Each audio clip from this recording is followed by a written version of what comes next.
Imagine you own a garden and the plants need water. What would you do? I would water the plants and take care of them. Exactly. See to means to take care of something or make sure it gets done. If the plants need water, I see to them? Yes, that's right. You make sure they get the water they need. Interesting. Can see to be used in other ways too? Absolutely. If your friend asks for help with homework, you can say, "I'll see to it." That means you will help. So it's like a promise to do something. Yes, it shows you will take action and handle the situation. I think I get it now. Great. Remember, it's like saying, "I will do that," or "I will take care of it." Thanks, George.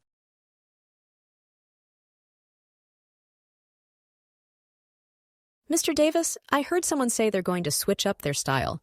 What does switch up mean? Great question, Sarah. Switch up is a phrasal verb meaning to change something, usually in a noticeable way. Oh, like changing clothes? Exactly. If you switch up your wardrobe, you change what you wear. It's about making a visible change from one thing to another. So, can it be used for other things too, not just clothes? Absolutely. You can switch up a routine, like trying a different route to school or changing what you have for breakfast. That sounds fun. Is it always a big change? Not necessarily. It can be a small change or a big one, but it's something different enough to notice. Got it. So it's like trying something new to keep life interesting? Exactly, Sarah. Switching up helps prevent things from getting too boring and adds a little excitement.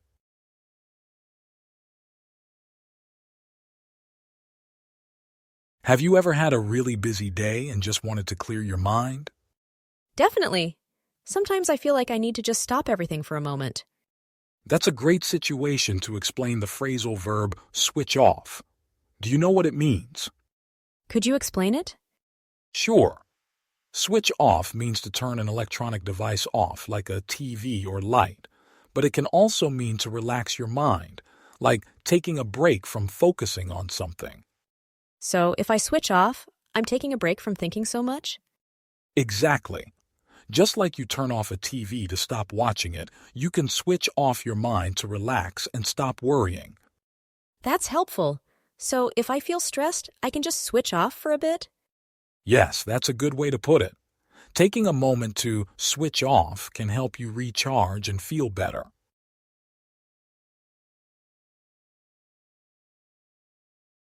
Hey Arya, I saw a funny cartoon yesterday. It showed a man in a raincoat, and when the sun came out, he started to strip off his raincoat. So strip off means to take off clothes, right? Exactly. It's used when we take off things like coats or jackets, especially in warm weather. So if I'm wearing a sweater and it's hot in the room, I can strip off my sweater? Yes, that's right. You got it, Arya. It means to take it off because it's too hot. Can we use strip off for everything we wear, like shoes or hats? It's usually for bigger clothes, like jackets or sweaters. We don't often say it for shoes or hats. I see. Strip off is more for layers, like when you have too many clothes on, right? Precisely. You strip off layers when you get too warm or want to be more comfortable. Thanks, George. I'll remember to use strip off next time I take off my jacket.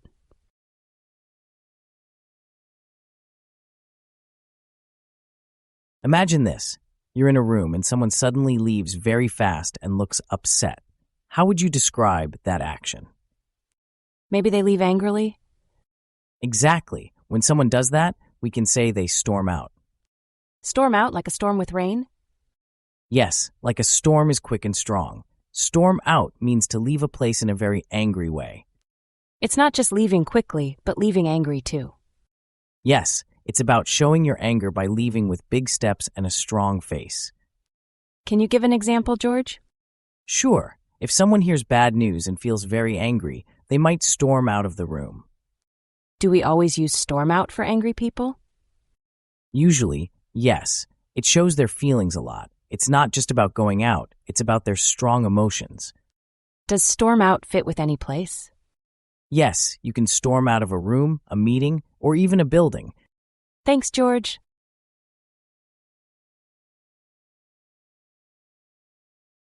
Imagine you're on a road trip, Arya. You drive for a while, but then you see a nice park. What do? I'd like to take a break and see the park for a bit. Exactly.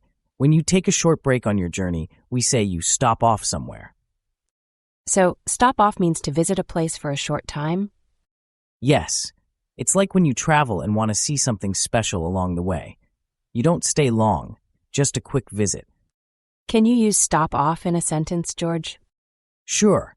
On my way home, I stopped off at the bakery to buy some bread. It's a temporary visit during a journey, right? Exactly, Arya. It helps you enjoy the journey and explore smaller places along the way. Thanks, George.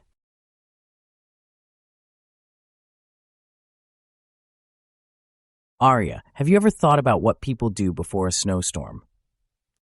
Are you talking about going to the store and buying lots of things? Exactly. That's when people stock up. Stock up, what does that mean? Stock up means to buy and collect a lot of items, especially things you need, so you're ready for something. Like buying extra food and water before a big storm? Yes, that's right. It's like making sure you have enough of what you need when you can't go shopping easily. People stock up on things like canned food, bread, and milk, so they won't run out if they can't get to the store.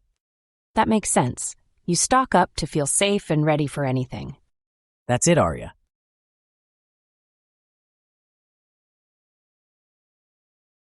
Imagine you have a favorite book and you never want to read any other. You stick with this book. Do you get it? So stick with means to stay with something? Exactly. It means to continue using or doing something. Like if you have a hobby you love, you stick with it. I see. Is it the same as not changing something?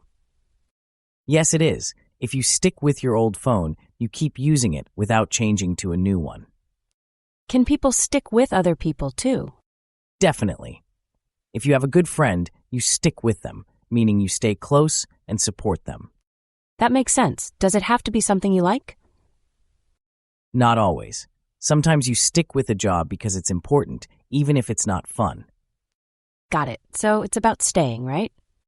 Yes, it's about keeping with something or someone, no matter what. It's about commitment. Thanks, George.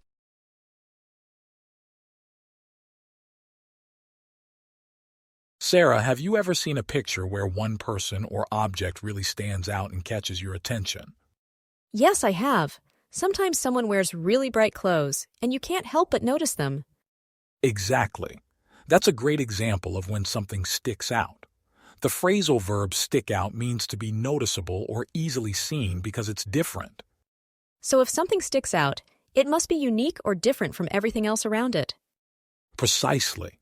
Imagine a tree that is much taller than the others in a forest. That tree would stick out. Oh, I get it. Like a red apple in a basket of green apples would stick out too. Right.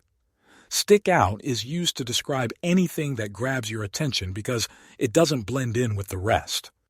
Thanks, Mr. Davis. Now I understand how to use stick out.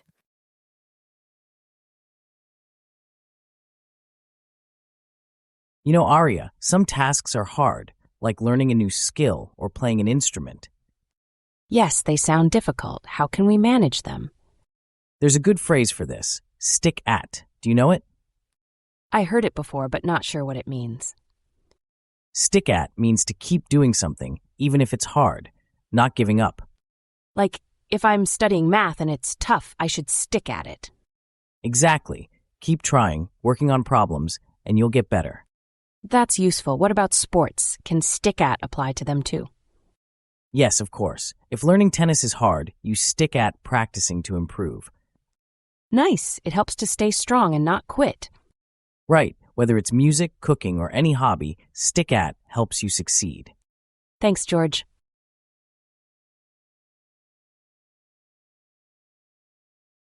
Remember yesterday when I quickly went outside during lunch? I stepped out for some fresh air. Stepped out? What does that mean, George? Step out means to leave a place for a short time, like when you go outside a room or building. It's like going out for a little while? Exactly. You might step out to get something or just for a break. Can I say step out if I go to a store quickly? Yes, if you leave and plan to return soon, step out is perfect. And if I go home for lunch, is that stepping out? If it's brief and you're coming back soon, then yes, you're stepping out. This is easy to remember. Can I step out to meet friends too?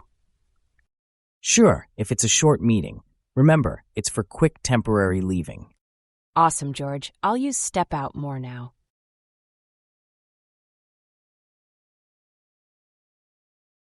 Aria, have you ever heard someone say they want to step down? I think I've heard it somewhere. What does it mean? Step down means to leave a job or position, usually if it's an important one. Oh, like when a manager stops being in charge? Exactly. When a manager or a leader no longer wants to hold their job, they step down.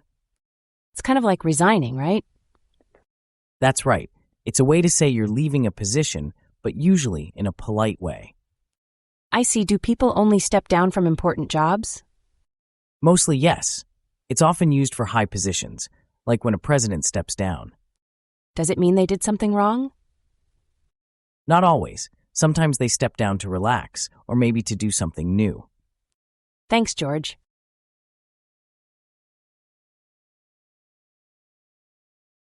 Hey Aria, guess what I learned today? What is it, George? The phrasal verb stay on. Do you know that one? What does it mean? Well, stay on means to continue doing a task or stay in a place. So it's like when you don't stop doing something. Exactly. For example, if you stay on after school, you keep working or practicing. If my teacher tells me to stay on task, I just keep working and not stop, right? Yes, you got it. If you stay on track, you keep going in the right direction. That makes sense. Is it used for other things too? Yes, like if you're watching TV, you can stay on a channel, meaning you don't change it. Great, thanks, George.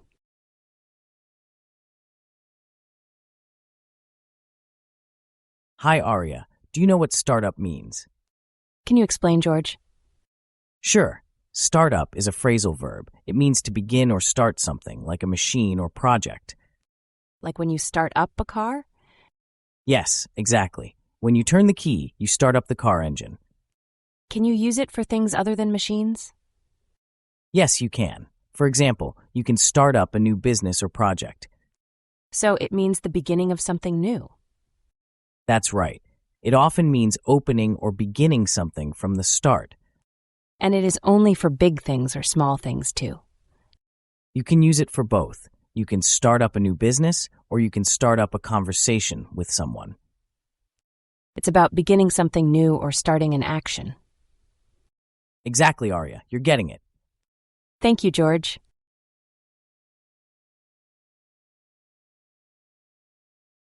Aria, imagine you're at the beginning of a big race. What do you do first? I guess you begin running, right? Exactly. We can say you start off running. Start off means to begin an activity. So it's like the first step? Yes, exactly. Let's say you start off your day with breakfast. It's how you begin your day. And can start off be used in other ways? Yes, it can. For example, if a musician begins a concert, you can say they start off with a song. That's cool. So you can start off anything? Yes, you can start off a project, start off a journey, or even start off a story. It seems very useful. Does it always mean to begin? Mostly, yes. It helps show the first part of something. Using start off can make your English sound natural. Thanks, George.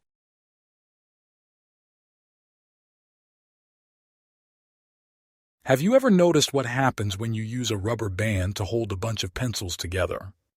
Yeah, when you stretch it around the pencils, it holds them nice and tight. Exactly. That's a bit like what the phrase tighten up means. It's about making something more secure or effective. Oh, like when I tighten up my grip on a bike handle to make sure I don't fall off. Right.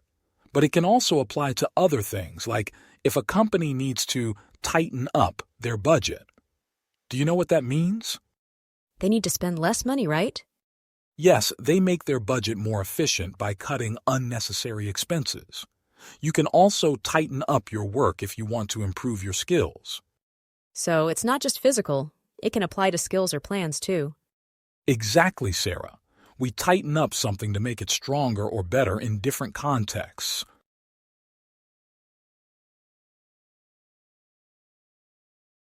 Sarah, do you remember the last time you had a disagreement with a friend and needed to solve it? Yes, I do. It was a bit tricky to handle. Well, that's a great starting point for us to talk about the phrasal verb talk over. Can you guess what it means based on that situation? Does it mean to discuss something? Exactly. To talk over means to discuss something thoroughly to resolve it or make a decision. Imagine two people sharing their points in a conversation to better understand each other. So, it's about having a conversation to solve problems? Yes, it's about open dialogue. When you talk over an issue, both sides express their views, and they find a solution together. That makes sense. It's like when my friend and I talked over our disagreement and found a way to move forward. Perfect example, Sarah. Talking over is a strong tool to help maintain good relationships.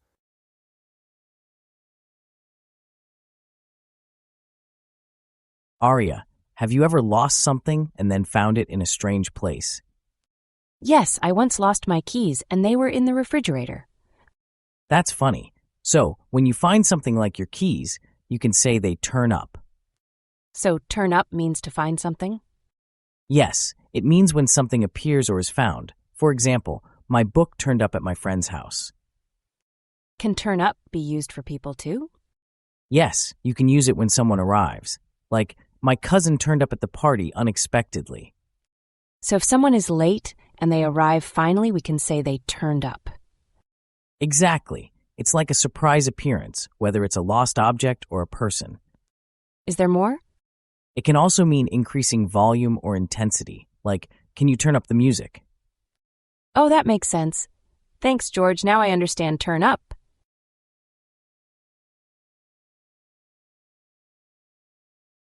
Aria, did you ever have a problem with a pancake that wouldn't cook well on one side? Yes, I have. It just turns out uneven. That's when you turn over the pancake. Turn over means to change the side facing up. Like flipping it? Exactly. You can turn over many things, like a page in a book. So turn over means flipping to the other side. Right, and you can turn over in bed when you switch sides while sleeping. That's useful. Can we also use it for ideas or plans? Yes, you can. When you turn over an idea, you think about it in a new way. That's interesting. It's like giving something a new chance. Exactly, Aria. Turnover can help in many situations by changing things up. Thanks, George.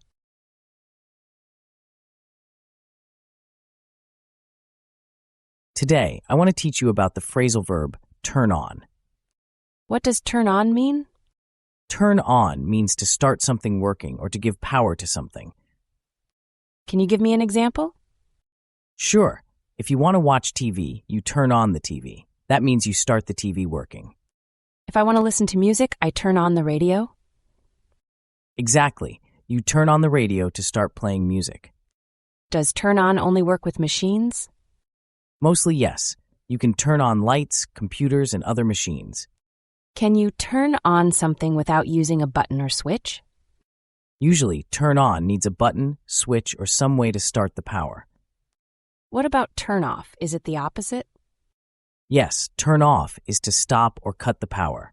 Like when you finish using the computer, you turn off the computer. Thanks, George.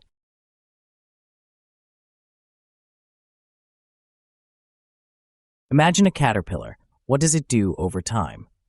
It becomes a butterfly, right? Yes, but we can also say it turns into a butterfly. Turn into is a way to describe change. So turn into tells us when something becomes something else. Exactly, like when water turns into ice when it freezes. That's simple. Can you use it with people? Sure, a girl can turn into a doctor when she grows up and studies. Like a seed turns into a tree. Perfect example. It shows how things change or develop. Can turn into be used with feelings? Yes, if you're happy and hear bad news, your mood can turn into sadness. Got it. And what about stories, like a story turning into a movie? Yes, books often turn into movies. Now I see how to use turn into for many things. Great. It's useful to describe changes.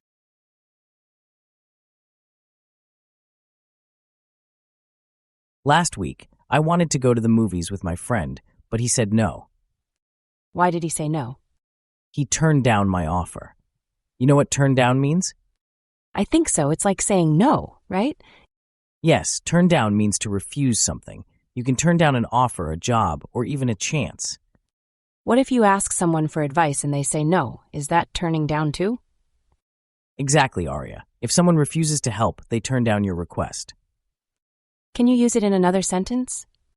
Sure. Imagine you ask someone to join a party and they say no. They turn down the invitation. Got it. So if I ask my sister to lend me a book and she says no, she turned me down? Perfect example. You've got the idea. Thanks, George.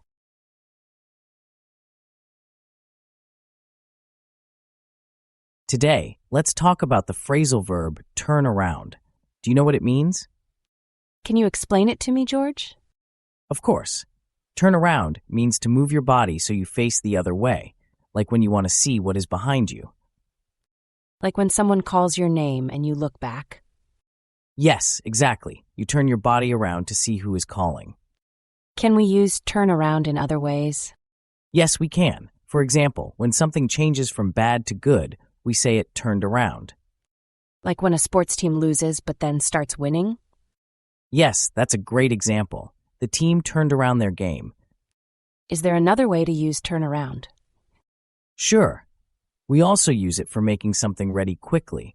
Like when a company finishes a project fast, we say they turned it around quickly.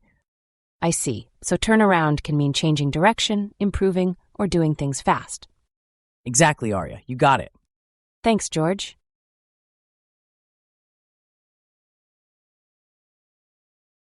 Arya, have you ever listened to a radio show at a set time? Yes, I listen to my favorite music show every Sunday at 7 p.m. That's great. When you say you listen at a set time, you're tuning in. Tuning in? You mean like changing the channel? Close. Tune in means to listen or watch a program. It's like focusing on that show.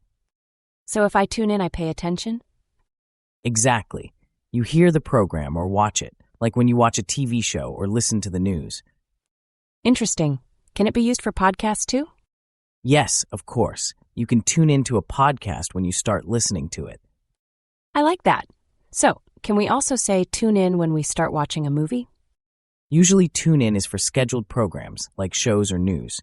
For movies, we just say watch. Got it. Thanks, George.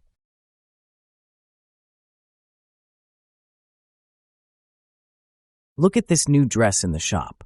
What do you think try on means here? Does it mean to put the dress on and see how it looks? Exactly, Arya. Try on means to put clothes on to see if they fit or look good before you buy them. Like when I put on shoes in the store to check if they are comfy? Yes, just like that. You try on shoes to check the size and comfort. So we try on clothes to decide if we like them? Right. It's helpful to try on clothes to see if we feel happy wearing them. What else can we try on? We can try on hats, jackets, or even eyeglasses. Anything you wear can be tried on. I see. It helps to make sure we pick the right things to buy. Exactly, Arya. Trying on is important before spending money on clothes. Thank you, George.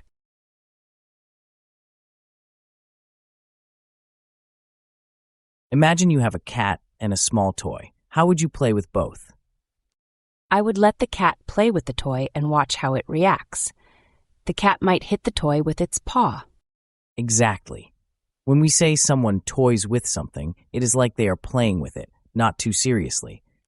So it's like playing in a light, fun way? Yes, it often means not taking something seriously. Like, if you toy with an idea, you're just thinking about it lightly, not making big plans. Can someone toy with feelings too? Yes, they can. If someone toys with another person's feelings, they might not be serious about how they make the person feel. Oh, I see. It's like playing with something but not with real intention. Exactly. It's important to be careful and considerate with others' feelings. Thanks, George.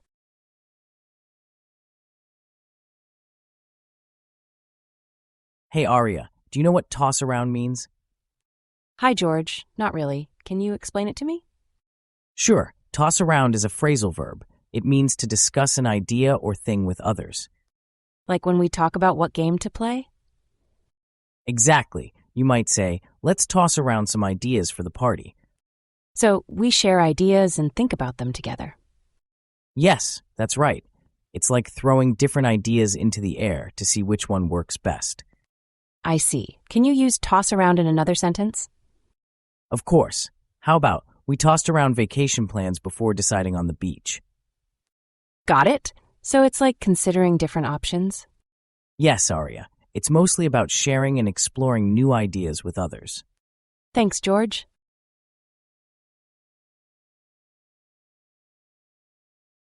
Sarah, have you ever been in a situation where someone told a joke that was a little too loud or offensive? Yes, I think so. It can be pretty awkward. Exactly. Now imagine if someone suggested that person tone down their jokes. What do you think they mean by that? Maybe it means to make the joke less loud or offensive. Spot on.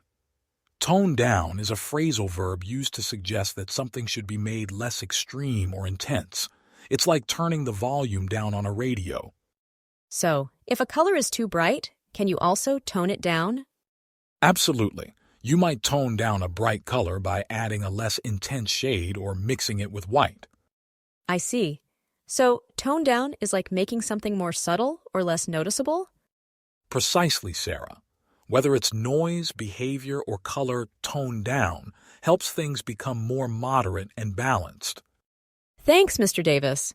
Now I understand how to use tone down in different situations.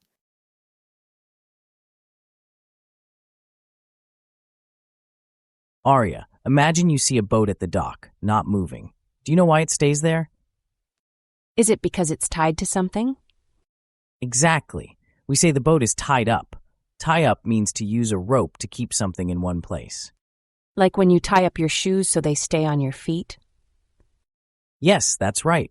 Or when you tie up your hair, it stays neat and away. I see. Can we use tie up for other things too? Yes, we can use it to mean keeping someone busy. Like, if you're busy with homework, you are tied up with it. So, if someone says, I'm tied up, does that mean they can't do anything else? Yes, it means they have no time for other things, because they are busy. Thanks, George. Now I understand tie up.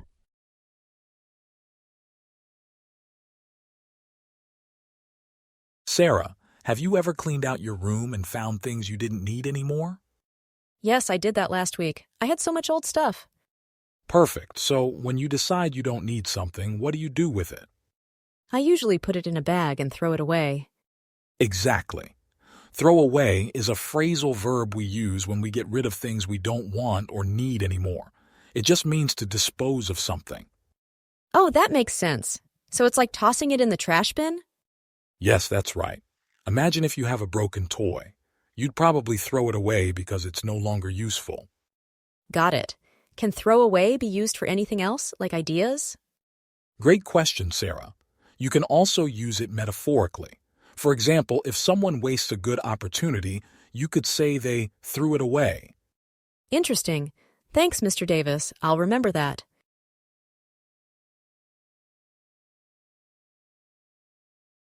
You know, Arya, sometimes I really need to sit down and think through things carefully. Think through? What does that mean, George? Think through means to think about something carefully before making a choice. So it's like taking time to figure things out? Exactly. When you think through something, you look at everything about it. Can you give me an example? Sure. Imagine you want to buy a new phone. Before buying, you should think through what you need, like checking price or features. Is it like planning? Yes, in a way. Planning is part of thinking through. You want to know everything before acting. Thanks, George.